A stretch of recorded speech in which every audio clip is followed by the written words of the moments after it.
Good morning friends. एक बार फिर से आप सभी का स्वागत है मेरे YouTube channel UPSC history optional पे। तो आज हम बात करने वाले हैं बैटल ऑफ पानीपत की। हिस्ट्री में काफ़ी इंपॉर्टेंट बैटल है बैटल ऑफ पानीपत। हम सभी जानते हैं बैटल ऑफ पानीपत जो हुआ था ये बाबर और इब्राहिम लोदी के बीच में हुआ था। तो आज हम इस पर चर्चा करेंगे। ठीक है, तो आइए देखते हैं। देखिए, जो बैटल ऑफ पानीपत है ये कहीं ना कहीं स्ट्रगल ऑफ एम्पायर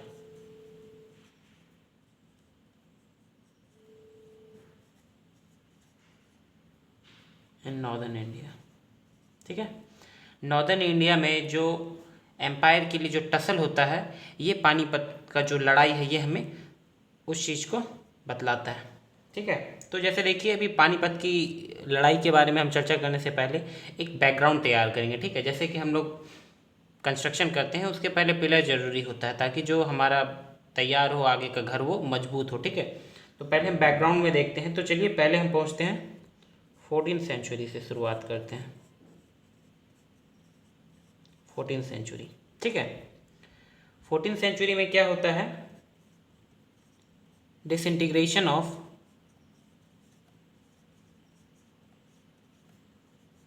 मंगोल।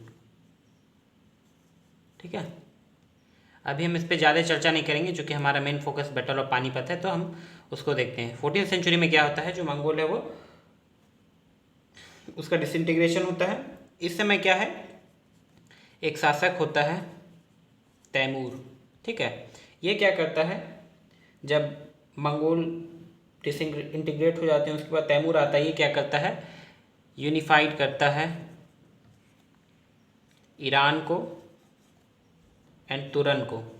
ठीक है, और क्या करता है, एक अपनी आर्मी बनाता है और अपना एम्पायर एक्सपेंड करता है। और ये अपना एम्पायर अच्छे खासा लेवल पे एक्सपेंड कर देता है। जैसे ईरान हो गया आपका, उसके बाद इराक हो गया, तुर्क हो गया, ट्रांसऑक्सियाना हो गया,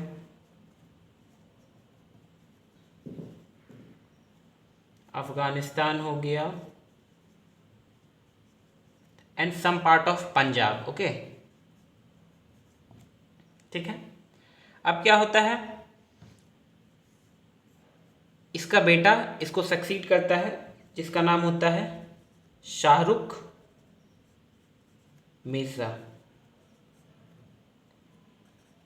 अब आप बोलोगे कि हम इसकी बात क्यों कर रहे हैं। देखिए, क्या होता है कि जो शाहरुख मिर्जा होता है ये तैमूर के बाद शासन संभालता है। ये क्या करता है, अपने शासनकाल में, इसके शासनकाल में दो ऐसे सिटी होते हैं जो कि एक कल्चरल सेंटर के रूप में उभरते हैं। पहला होता है समरकंद और दूसरा होता है हेरात। अब देखिए, ये दोनों जो सिटी है काफ़ी इंटरेस्टिंग है। जो बैटल हो रहे हैं ना, वो कहीं ना कहीं इन दोनों सिटी का भी उसमें बहुत बड़ा रोल है। ठीक है, आगे हम देखेंगे कि कैसे इसका रोल है। ठीक है, अब देखिए क्या होता है कि तैमूर की जो है वो मृत्यु हो जाती है 1405 में। ठीक है, यानी कि 15th सेंचुरी के स्टार्टिंग में इसकी तैमूर की मृत्यु हो जाती है। उसके बाद शाहरुख मिर्जा आता है। ये अपने शासन के दौरान दो जो सिटी है समरकंद और हेरात को वो एक कल्चर सेंटर के रूप में उसको उभारता है। ठीक है, अब क्या है कि यहाँ up to mid 15th century, okay, mid 15th century आते आते क्या होता है कि जो एम्पायर है ये धीरे धीरे कमज़ोर पड़ने लगते हैं। ठीक है, आपसी जो रंजिश है, इंटरनल डिस्प्यूट्स है, उसके कारण क्या होता है कि जो एम्पायर है ये वीक पड़ने लगता है। और वीक पड़ने से क्या होता है कि इसका रिजल्ट ये होता है कि दो नए एम्पायर, और कह सकते हैं टू न्यू एलिमेंट, दो न्यू एलिमेंट को मौका मिलता है। एक है सफाविद एम्पायर, इसको हम लोग ईरानियन एम्पायर भी बोल सकते हैं। दूसरा है आपका उज्बेक्स। ठीक है, दे वेर प्राइमरी सुन्नीज। ठीक है, सो एम्पायर वीक पड़ने लगता है और इसका फ़ायदा कौन उठाते हैं? दो न्यू एलिमेंट, एक सफाविद एम्पायर और एक उज्बेक्स, ठीक है। तो आइए हम आगे देखते हैं।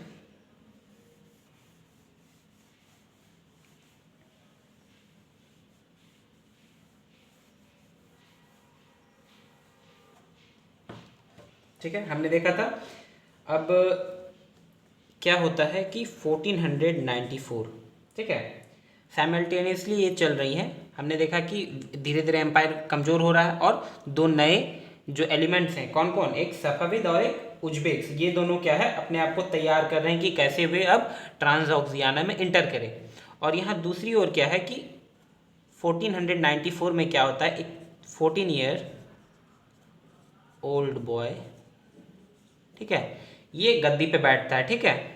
इसका नाम क्या है, बाबर, ठीक है। ट्रांसऑक्सियाना में एक शहर है छोटा, एक स्टेट कह सकते हैं आप, उसका नाम फरगना होता है, ठीक है, a small state, okay, small state in Transoxiana, ठीक है। बाबर वहाँ का उसके गद्दी पे बैठता है, ठीक है। और उसी समय क्या है कि ये सभी चीज़ें हो रही हैं। हमने जैसे पहले बात बताया था आपको कि आपस में वो जो एम्पायर वो आपस में लड़ रहे हैं, कमज़ोर हो रहे हैं, ठीक है। तो समरकंद की हमने बात की थी कि जो शाहरुख मिर्जा है उसके शासनकाल में समरकंद एक कल्चरल सेंटर के रूप में उभरता है। तो जो भी राजा हैं उस समय के, वो ये कोशिश करना चाहते हैं कि जो कल्चरल सेंटर जो समरकंद है उसको, उस पर कब्जा जमाना चाहते हैं, ठीक है। तो जो बाबर का अंकल होता है वो भी समरकंद पे अपना कब्जा जमाया हुआ रहता है, वो चाहता है। और ठीक उसी समय बाबर ये चाहता है कि वो समरकंद को अपने अंडर ले ले, ठीक है। बाबर क्या करता है, समरकंद की ओर जाता है और अपने अंकल से समरकंद जीत लेता है, ठीक है। यहाँ पे उसके अंकल हार जाते हैं। नाउ अब क्या होता है कि जो उज्बेक्स हैं, जैसे हमने बताया था कि जैसे जैसे एम्पायर कमज़ोर होगा, बाहरी फोर्स क्या करते हैं, एंटर होते हैं। अब जो उज्बेक्स, ठीक है, ये मौका का फ़ायदा, इस चीज़ को अपने एक अपॉर्चुनिटी के रूप में देखते हैं और ये क्या करते हैं, समरकंद पे अटैक करते हैं, ठीक है। तो उस समय उज्बेक प्रिंस थे शाहीबानी खान, ओके, शाहीबानी खान। ये क्या करते हैं, अटैक करते हैं और इस बैटल में क्या हो जाती है, बाबर की हार हो जाती है, डिफीटेड बाय उज्बेक्स, ठीक है। अब बाबर यहाँ उज्बेक से हार जाते हैं, शाहीबानी खान से युद्ध होता है और ये हार जाते हैं। हारने के बाद क्या होता है कि बाबर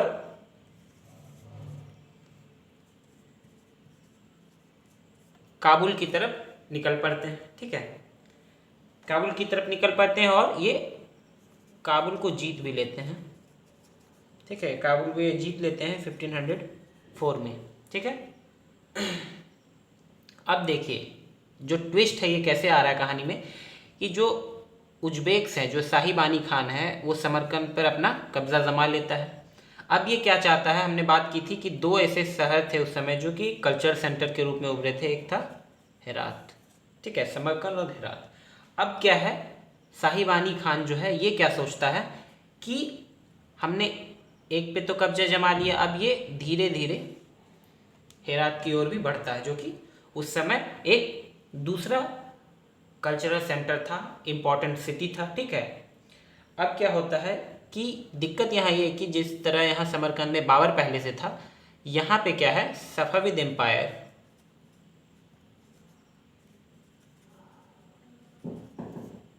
हेरात में पहले से यहाँ थे।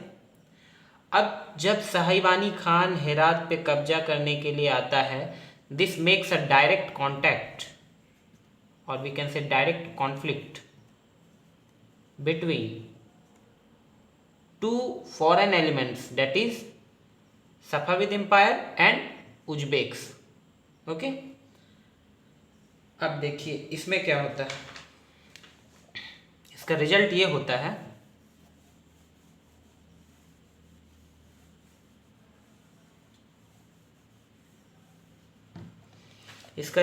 होता है कि 1510 में बैटल हो जाता है किसके किसके बीच, battle between Uzbeks and Safavid empire. Uzbeks की तरफ से कौन थे, साहिबानी खान, और सफाविद एम्पायर की तरफ से थे आपके शाह इस्माइल, शाह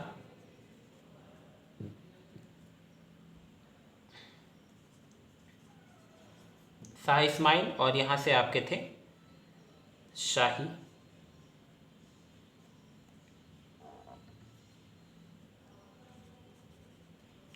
शाहिबानी खान। ठीक है, बैटल होता है। इस बैटल का रिजल्ट क्या होता है, यहाँ पे साहिबानी खान हार जाते हैं और युद्ध के दौरान ही इनकी मृत्यु भी हो जाती है।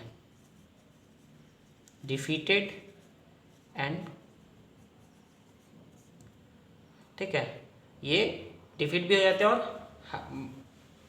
मृत्यु को भी प्राप्त हो जाते हैं। अब देखिए क्या है कि जब साहिबानी खान का डेथ हो जाता है, अब यहाँ क्या है, बाबर को ये न्यूज़ पता चलती है, क्योंकि समरकंद पे जो बाबर कैप्चर किया था उसको, बाबर को डिफीट कौन करता है, साहिबानी खान। अब जब साहिबानी खान की डेथ हो गई है, अब बाबर क्या करता है कि ईरानियन फोर्स की मदद से ये क्या करता है, फिर से बाबर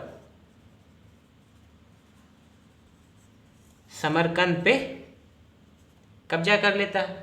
ठीक है, लेकिन यहाँ क्या होती है कि साहिबानी खान के डेथ के बाद फिर से उज्बेक क्या करते हैं, अपने आप को यूनाइट करते हैं, और फिर से एक बार क्या होता है कि उज्बेक क्या है, समरकंद पर कब्जा कर लेते हैं। यहाँ बैटल होता है, बाबर फिर से हार जाता है, और इस समय क्या होता है, बाबर जो है कंपेल्ड हो जाता है टू मूव टू इंडिया। ठीक है, और यहाँ एक और बात कि उज्बेक्स यहाँ क्या करते हैं, इस समय जो शाह इस्माइल है इनको भी ये क्या करते हैं, हरा देते हैं युद्ध में। Defeat Safavid Prince 2। ठीक है, तो इस लड़ाई में क्या होता है, उज्बेक क्या करते हैं, बाबर को भी हरा देते हैं, समरकंद पे कब्जा कर लेते हैं, और शाह इस्माइल जो है उसको भी हरा देते हैं।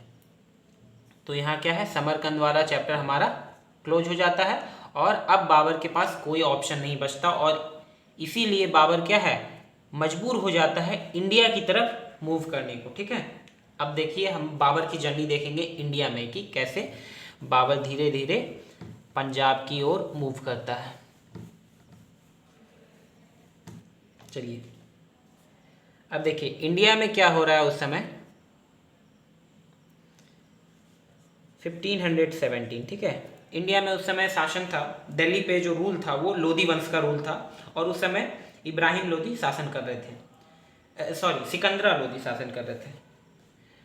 लेकिन क्या होता है 1517 में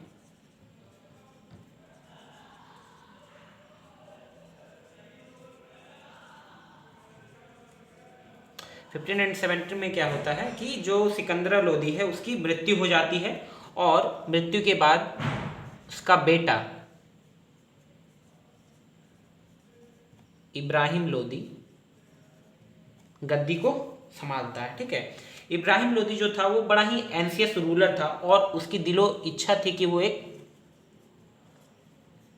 सेंट्रलाइज्ड रूल स्टैब्लिश करे। ठीक है, सेंट्रलाइज एम्पायर वो खड़ा करे। ठीक है, सारी शक्ति को वो अपने हाथ में लेना चाह रहा था। लेकिन यहाँ दिक्कत क्या होती है कि उस समय जो राजपूत रूलर थे as well as Afghan chiefs, ठीक है, ये दोनों अलर्ट हो जाते हैं। ठीक है, उस समय एक बड़ा ही शक्तिशाली अफगान चीफ था, और हम कह सकते हैं कि प्रोमिनेंट रूलर था, वो था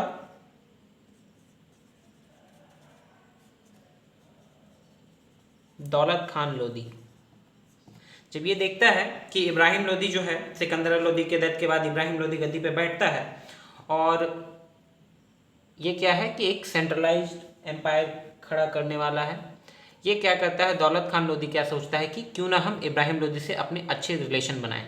ठीक है, पुराने ज़माने में हम अक्सर देखा करते हैं कि जो मैरिज वगैरह हुआ करते थे, एक राजा अपने राज्य को बचाने के लिए अपनी बेटी का शादी करवा देता था दूसरे राजा से, ताकि क्या है कि युद्ध ना हो और एक समझौता हो जाए। तो दौलत खान लोदी उस समय क्या करता है, अपने बेटे को क्या करता है, इसके राज में एज अ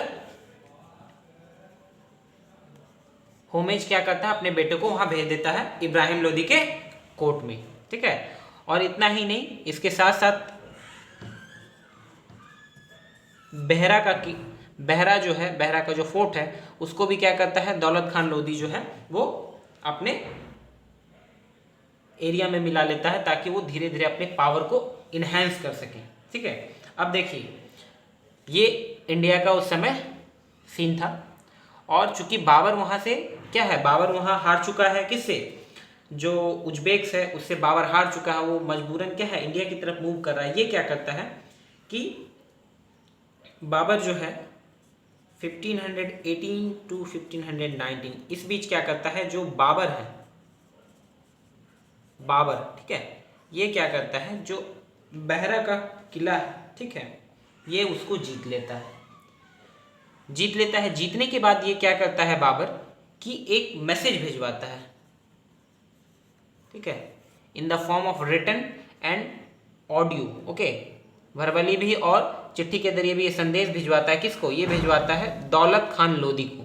ठीक है, कि देखो ऐसा है कि बहरा का किला जो है मैंने जीत लिया है, और ये चाहता है कि जो बहरा है वो अपने तुम राज्य से उसको हटा के वो बाबर को दे दिया जाए। लेकिन दौलत खान लोदी उस समय क्या करता है कि बाबर का जो मैसेज है उसको टोटली डिटेन कर देता है, इवन दो ये अपने आगे यानी कि इब्राहिम लोदी जो मेन उस समय रूलर था वो उस तक भी ये मैसेज को नहीं पहुंचाता है।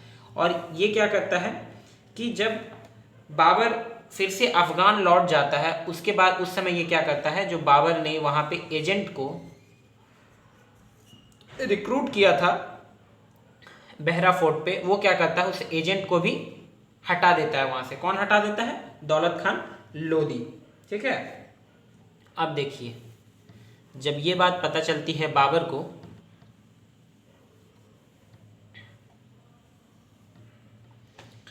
बाबर फिर से 1520 टू 21 ये क्या करता है, जब बाबर को ये बात पता चलती है कि बहरा का किला में जो उसने एजेंट को रिक्रूट किया था उसको क्या करता है दौलत खान लोदी जो है वो एक्सपेल कर देता है।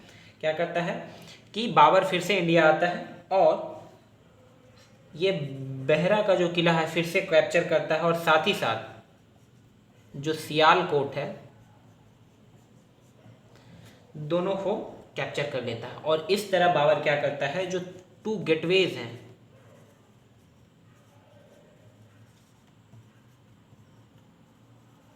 उस समय इंडिया आने के 2 रास्ते जो थे, जो 2 गेटवेज ऑफ इंडिया कहलाते थे, बहरा फोर्ट और सियालकोट, ये दोनों को क्या करता है बाबर जो है कैप्चर कर लेता है। लेकिन चूंकि ये बाबर यहाँ पे अपने आप को स्टैब्लिश नहीं करता, यहाँ रुकता नहीं, चूंकि कांधार उस समय क्या था कि बाबर ने कांधार को केवल आधा ही जीता था, तो वो क्या करता है सियालकोट और बहरा फोर्ट को जीतने के बाद वो वापस कहाँ आ जाता है, वो वापस मूव कर जाता है कांधार। चूंकि कांधार को वो पूरी तरह से जीतना चाहता था तो वो फिर से रिटर्न चला जाता है कांधार में। ठीक है, बहरा फोर्ट और सियालकोट को जीतने के बाद अब क्या होता है देखिए, इधर इब्राहिम लोदी जो है वो दिल्ली पे रूल करता है। अब ये माना जाता है कि एक ऐसा समय आता है जब दौलत Khan Lodi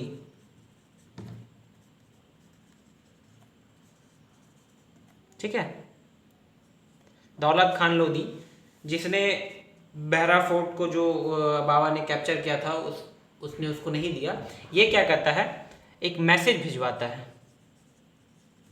message of invitation we can say. ठीक है, क्योंकि इब्राहिम लोदी जो शासक था वो धीरे धीरे डिक्टेटरशिप करने लगा था। वो क्या चाह रहा था कि जो सारी शक्ति है वो उसके हाथों में रहे, एक सेंट्रलाइज एम्पायर वो खड़ा करना चाहता था, जो कि ये बात ना तो राजपूतों को अच्छी लग रही थी और ना ही अफगान चीफ्स को अच्छी लग रही थी, जिसमें से एक दौलत खान लोधी भी था। दौलत खान लोधी क्या चाहता था कि बाबर आए और दिल्ली को जीते, ठीक है, और वापस चला जाए। क्योंकि जितने भी पहले रूलर हुए थे वो क्या करते थे कि आते थे, भारत में एंटर करते थे, वो लूटपाट मचाते थे और वापस वो अपने कंट्री लौट जाते थे। तो दौलत खान लोधी को ये लगा कि बाबर भी वही करेगा, और इसी होप में वो क्या किया कि बाबर को बुलाता है कि आप आओ और दिल्ली को जीत जाओ, ठीक है। ताकि फिर क्या है, वो सोचा ये कि अगर बाबर वापस चला जाएगा तो फिर बाद में जो एम्पायर है वो गद्दी किसको मिल जाएगी, दौलत खान लोधी को। तो वो इस हिसाब से वो इनविटेशन भेजता है। ऐसा भी माना जाता है कि सेम टाइम में अकबर को सेम टाइम में ही बाबर को एक और का मैसेज जाता है, जो है राणा सांगा, ठीक है। ऐसा माना जाता है कि उस होप कि राणा सांगा का भी मैसेज बाबर को उसी समय जाता है, और दिस मेक्स बाबर, ओके। और ये क्या करता है कि बाबर को ये बतलाता है कि चलो अब ये समय आ गया है जब हम इंडिया पे आक्रमण करके हम अपना रूल अपने आप को स्टैब्लिश कर सकते हैं, ठीक है। और बाबर क्या करता है, इंडिया में पंजाब के रास्ते घुस जाता है, और जो पंजाब है, इंटायर पंजाब को वो क्या करता है, कैप्चर कर लेता है, ठीक है। यहां क्या होता है, इंटायर पंजाब को कैप्चर कर लेता है। उसके बाद इब्राहिम लोधी क्या करता है, जब देखता है कि बाबर वहां से अटैक कर लिया और जो पंजाब वाला एरिया है वो पूरे के पूरी तरह से किसके कंट्रोल में आ गया है, बाबर के कंट्रोल में आ गया। ये 1525 की बात बता रहा हूं मैं, ठीक है। तो वो भी तैयारी करने लगता है, और इसी का रिजल्ट होता है 1526। जिस चीज के लिए हम लोग इतनी देर से बात कर रहे हैं, इतनी देर से हम लोग बैकग्राउंड तैयार कर रहे हैं, वो घड़ी आ गई, ठीक है। तो ये 1526 की बात है, जब बैटल ऑफ